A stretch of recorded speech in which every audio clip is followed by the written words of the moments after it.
pessoal, bem-vindos à nossa aula de hoje. Como nós vimos na aula anterior, nós começamos abordando a teoria geral de sistemas e agora nós vamos para uma outra teoria, uma evolução do pensamento administrativo, que é a teoria estruturalista. Nela entra o ambiente externo em análise. Seus estudos preliminares se iniciam a partir da década de 50. Os autores estruturalistas visam a inter-relação das organizações com o seu ambiente externo, ambiente no qual todas as instituições estão inseridas, ou seja, a sociedade organizacional, que é caracterizada pela interdependência entre as organizações. Observem que a partir desse momento começa uma nova visão da administração em que ela rompe as barreiras da empresa e começa a analisar o ambiente externo, o que está fora dela.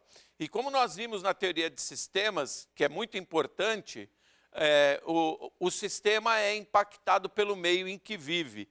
A organização, então, começa a entender que ela precisa fazer a análise desse ambiente externo mais aprofundada. É a primeira teoria, a estruturalista, a abordar o ambiente externo dentro do conceito de que a organização é um sistema aberto e em constante interação com o seu meio ambiente.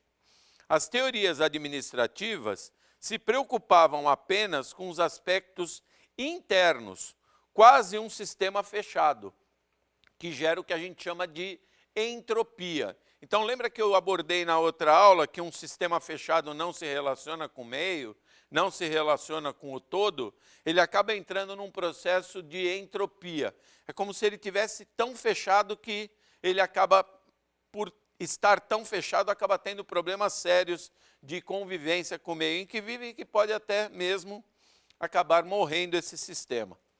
O administrador passa a ter novas formas para administrar e analisar a empresa inserida num contexto global e não mais somente dentro dela, né? A origem da teoria estruturalista é uma oposição entre a teoria tradicional e a teoria das relações humanas. Existe a necessidade de visualizar a organização como uma unidade social dentro de um grupo maior. Então, cada empresa é uma entidade, é uma sociedade que está inserida dentro de outras sociedades e outras instituições. A influência do estruturalismo nas ciências sociais, como na filosofia, psicologia, matemática e teoria das organizações, entre outras. Surge um novo conceito de estrutura, aquela que se relaciona com o meio em que vive. Então, tudo começa a partir das ideias da teoria clássica de Fayol, aí vem uma evolução com a teoria das relações humanas, de Elton Mayo, aí nós entramos na teoria da burocracia de Max Weber e, por fim, começam-se os estudos da teoria estruturalista com alguns autores principais, né? O Etzioni, estudos de 1964, e de Blau e Scott, de 1970. Então, essa é a origem fundamental da teoria estruturalista. Ela é uma evolução das demais teorias.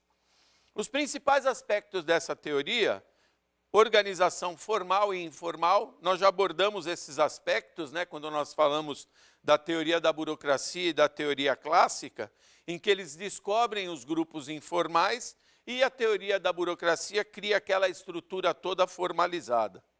A análise interorganizacional da empresa com outros organismos ou de organizações com outras organizações, recompensas materiais e sociais para os seus trabalhadores, os diferentes enfoques da organização, os níveis da organização, que está voltado para aquela pirâmide organizacional que nós começamos a abordar quando nós falamos da teoria clássica, aqueles níveis estratégico, tático e operacional. A diversidade de organizações. Uma organização ela pode ser pequena, média e grande. Então, a gente começa a ter a ideia também que, dependendo do tamanho da organização, o aspecto dela também vai ser diferente. A tipologia das organizações. Primeiro aspecto tratado é que não existem duas organizações iguais, porém elas podem possuir características similares. Então, concorrentes, por exemplo, Samsung e Apple, elas vendem celular, mas nem por isso elas são iguais. Elas atuam no mesmo segmento, mas elas têm características distintas. Então, nenhuma organização é igual à outra. Isso também nos leva a entendimento que o que você fizer em uma, não necessariamente, se você fizer em outra, vai dar certo também. São as classificações ou tipologias das organizações que podem permitir uma análise comparativa.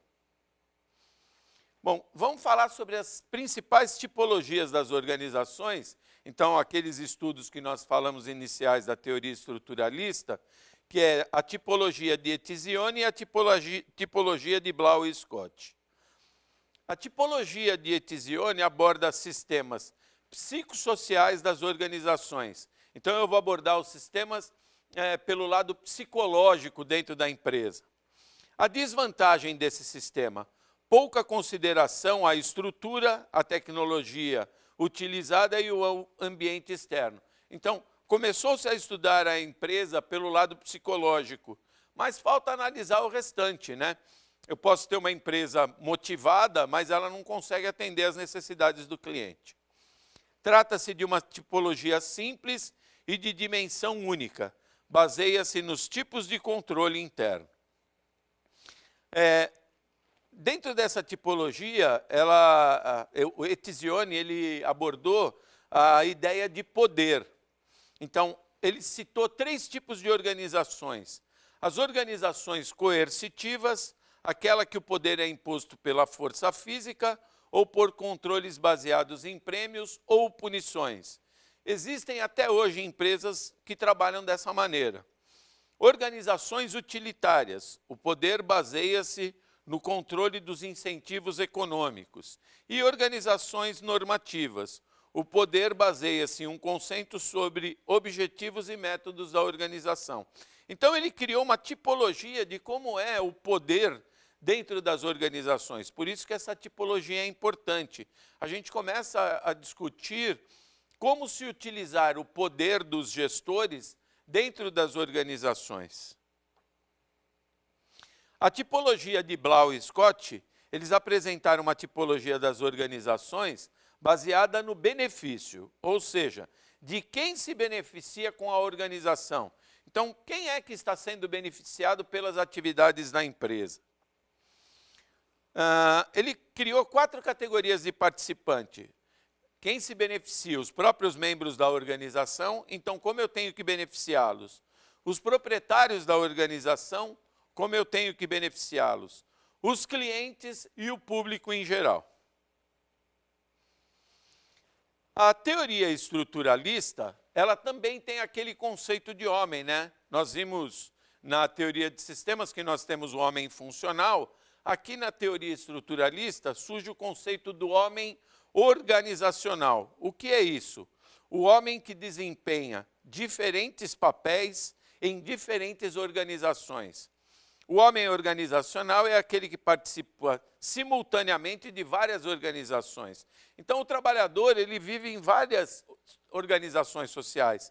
Ele tem a organização social família, ele tem a organização social amigos, os colegas de trabalho, a organização, o departamento, a empresa como um todo. Então, começa-se a analisar esse homem atuando em cada uma das organizações de forma distinta.